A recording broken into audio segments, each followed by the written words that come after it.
കാസർകോട്ടെ Kanhangad KSRTC bus ഡ്രൈവർക്ക് ക്രൂരമർദ്ദനം. Kanhangad ഡിപ്പോയിലെ driver പീറ്ററിനെയാണ് സ്വകാര്യ ബസ് ഉടമ അവിനാഷിന്റെ നേതൃത്വത്തിലുള്ള സംഘം ക്രൂരമായി മർദ്ദിച്ചതെന്നാണ് പരാതി. അക്രമി സംഘത്തിനെതിരെ ശക്തമായ നടപടി സ്വീകരിക്കണമെന്ന ആവശ്യവുമായി സംയുക്ത തൊഴിലാളി സംഘടനകൾ രംഗത്തെത്തി. അവിടെ തന്നെ ഒറ്റ പ്രാവശ്യം അടിച്ച് കുറേ ആൾ കൂടിയിട്ട്, കുറേ ആളെന്ന് പറഞ്ഞാൽ ചുറ്റുപാടുണ്ടായിരുന്നു. തല്ലിയത് ഒരാളാണ് കാര്യമായിട്ട്.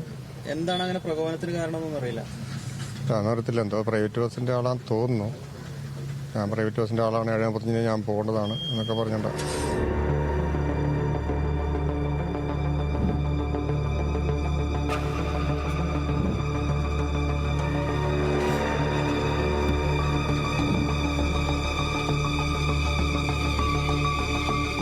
കാസർഗോഡ് കാഞ്ഞങ്ങാട് ഡിപ്പോയിൽ നിന്നും മലയോര മേഖലയായ പരപ്പയിലേക്ക് സർവീസ് നടത്തിയ KSRTC ബസ്സിലെ ഡ്രൈവർ പീറ്ററിനെയാണ് ക്രൂരമായി മർദ്ദിച്ചത്. സ്വകാര്യ ബസ് ഉടമ അവിനാഷിന്റെ നേതൃത്വത്തിലുള്ള സംഘമാണ് മർദ്ദിച്ചതെന്നാണ് പരാതി. സമയക്രമത്തെ ചൊല്ലിയുള്ള തർക്കമാണ് മർദ്ദനത്തിലെത്തിയതെന്നാണ് വിവരം.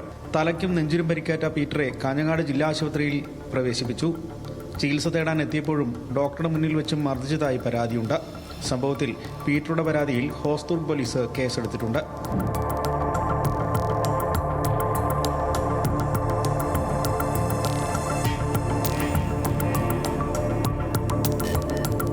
പ്രകോപനം വ്യക്തമായ കാരണങ്ങളൊന്നുമില്ല. കാരണം ഇയാളുടെ ഈ സ്വകാര്യ ബസ് മുതലാളിയുടെ വണ്ടി നമ്മുടെ ബസ്സിൻ്റെ കൂടെ ഓടുന്നുണ്ട് എന്നാണ് പറയുന്നത്. ഇതുവരെയായിട്ട് ഓടുന്നില്ല എന്നാണ് മനസ്സിലാക്കാൻ വേണ്ടി പറ്റിയത്. ഈ സമയത്ത് നമ്മൾ ഏത് സ്വകാര്യ ബസ്സിൻ്റെയും കൂടെ ഓടാനോ അവരുമായി കോമ്പറ്റീറ്റ് ചെയ്യാനോ ഇന്നേവരെ KSRTCയിലെ ജീവനക്കാർ തയ്യാറായിട്ടില്ല. വളരെ അസൂത്രിതമായിട്ട് ഇവരെ ആക്രമിക്കുന്ന സ്ഥിതിയാണ് ഇന്നലെ ഉണ്ടായിട്ടുള്ളത്. തീർച്ചയായിട്ടും ഇതിനെതിരായിട്ട് ശക്തമായ നടപടി എടുക്കുമെന്ന് തന്നെയാണ് നമ്മുടെ വിശ്വാസം. അഥവാ എടുത്തില്ലെങ്കിൽ നമ്മളുടെ തൊഴിലാളികൾ ഒന്നടങ്കം ഇതിനായിട്ട് ശക്തമായ പ്രക്ഷോഭത്തിലേക്ക് പോകുമെന്നാണ് തൊഴിലാളി സംഘടനകൾക്ക് വേണ്ടി അറിയിക്കാനുള്ളത്.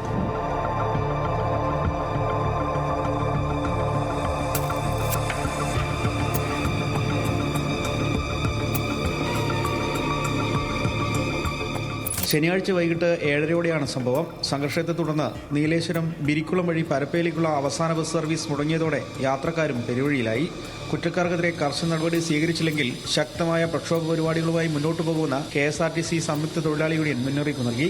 ജില്ലാ ആശുപത്രിയിൽ കയറി അതിക്രമം നടത്തിയതിന് ഡോക്ടറുടെ പരാതിയിൽ ഹോസ്ദുർഗ് പോലീസ് ബസ് ഉടമയുടെ പേരിൽ കേസെടുത്തിട്ടുണ്ട്. നിലവിൽ ഇയാൾ ഒളിവിലാണ്. സംഭവത്തിൽ പോലീസ് അന്വേഷണം ആരംഭിച്ചു. ന്യൂസ് മലയാളം, കാസർഗോഡ്.